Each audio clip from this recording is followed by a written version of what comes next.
Hello bachchon, so let's read this question. It says complete the following table using concept of VBT.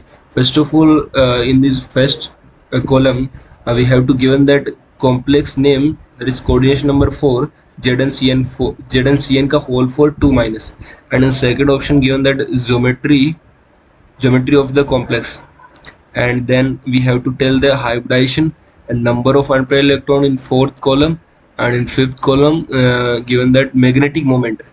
सो ये सारी चीज़ें अपने को बतानी है.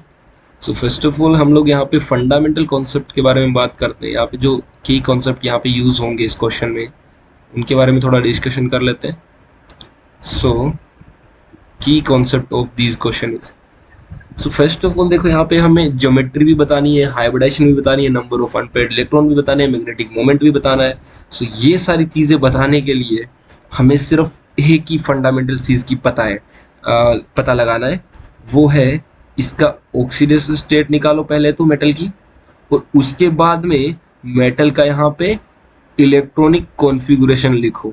जैसे ही ऑक्सीडेशन स्टेट और इलेक्ट्रॉनिक कॉन्फ़िगरेशन लिखेंगे अपने को अपने आप यहाँ पे दिखने लगेगा कि ज्योमेट्री क्या होगी, हाइब्रिडेशन क्या होगी, नंबर ऑफ अनपेयर्ड इलेक्ट्रॉन क्या होंगे, सब आ जाएगा. अब देखो स्टार्ट करते हैं. और एक ये जो लिगेंड है यहाँ पे साइनाइड Cn-, इस पे हमें चार्ज पता होना चाहिए.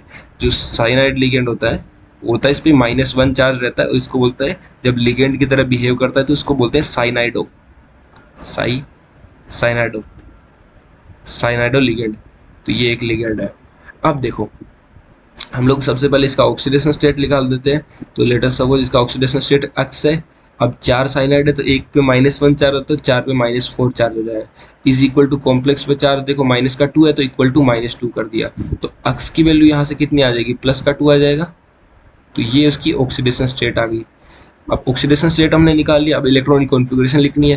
तो देखो जिंक जो मेटल है उसकी न्यूट्रल स्टेट में ऑक्सीडेशन स्टेट हमें लिखनी हो, सॉरी न्यूट्रल स्टेट में इसकी इलेक्ट्रॉनिक कॉन्फ़िगरेशन अगर लिखनी हो तो वो हो जाएगी 3d10 4s2. अब हमें लिखना है जिंक +2 का. तो जिंक +2 का जब लिखेंगे तो वो हो जाएगा 3d10, और ये s में से 2 इलेक्ट्रॉन निकाल देंगे तो 4s हो जाएगा 0. तो ये हमारे पास रिक्वायर्ड इसकी इलेक्ट्रॉनिक कॉन्फ़िगरेशन आ गई. अब हमें क्या करना है कि देखना है कि कौन कौन से ऑर्बिटल यूज हो रहे हैं हाइब्रिडेशन. अब एक चीज देखो यहाँ पे कोऑर्डिनेशन नंबर 4 है, तो 4 कोऑर्डिनेशन के कोरस्पॉन्डिंग 4 ऑर्बिटल तो यूज होंगे ना. अब देखो डी तो फुल्ली फिल्ड है तो डी तो यूज हो नहीं सकता. अब यूज क्या होगा, अपने पास एक एस है, एस खाली पड़ा है, उसके बाद में 4p भी तो खाली पड़ा है, मतलब एक एस यूज कर सकते हैं. और p देखो कितने खाली है अपने पास, p में 3 ही ऑर्बिटल होते हैं, p जो सबसेल होता है उसमें 3 ऑर्बिटल होते हैं. तो एक s यूज हो जाएगा और 3 ये p यूज हो जाएंगे, ये p यूज हो जाएंगे. तो यहाँ पे अपने पास हाइब्रिडेशन हो जाएगा sp3, क्योंकि कोऑर्डिनेशन नंबर 4 करना है तो एक s और 3 p आएंगे तभी तो होंगे 4. तो ये sp3 इसका हाइब्रिडेशन हो जाएगा. तो हाइब्रिडेशन वाली लिस्ट में यहाँ पे sp3 आ जाएगा. और जब जब sp3 हाइब्रिडेशन होता है तो ज्योमेट्री होती है अपने पास टेट्राहेड्रल. टेट्राहेड्रल हेड्रल उसका ज्योमेट्री हो जाएगा टेट्राहेड्रल. और उसके बाद में हमें बताना है नंबर ऑफ अनपेयर्ड इलेक्ट्रॉन. अब देखो डी तो कम्प्लीटली फिल्ड है, एस में वैसे ही कोई इलेक्ट्रॉन पी में नहीं है, तो यहाँ पे तो है नहीं. इसका मतलब डी सारा कम्प्लीटली फिल होने की वजह से यहाँ पे नंबर ऑफ अनपेयर्ड इलेक्ट्रॉन कितने हो जाएंगे, 0.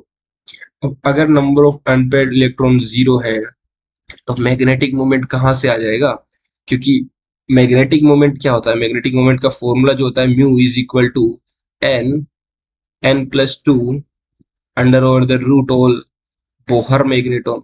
ये होता है मैग्नेटिक मोमेंट का फॉर्मूला. तो यहाँ पे जो n होता है वो होता है नंबर ऑफ अनपेयर्ड इलेक्ट्रॉन को रिप्रेजेंट करता है. अब इसमें नंबर ऑफ अनपेयर्ड इलेक्ट्रॉन है ही नहीं, तो मैग्नेटिक मोमेंट भी क्या हो जाएगा, n का वैल्यू यहाँ पे 0 पुट करेंगे तो 0 हो जाएगा. तो मैग्नेटिक मोमेंट भी क्या आ जाएगा, 0. So the geometry of this complex will be tetrahedral, hybridization is sp3, and the number of unpaired electron will be 0 and magnetic moment also 0. So this is the final answer of this question. I hope you all will understand it very well. Thank you very much. All the best.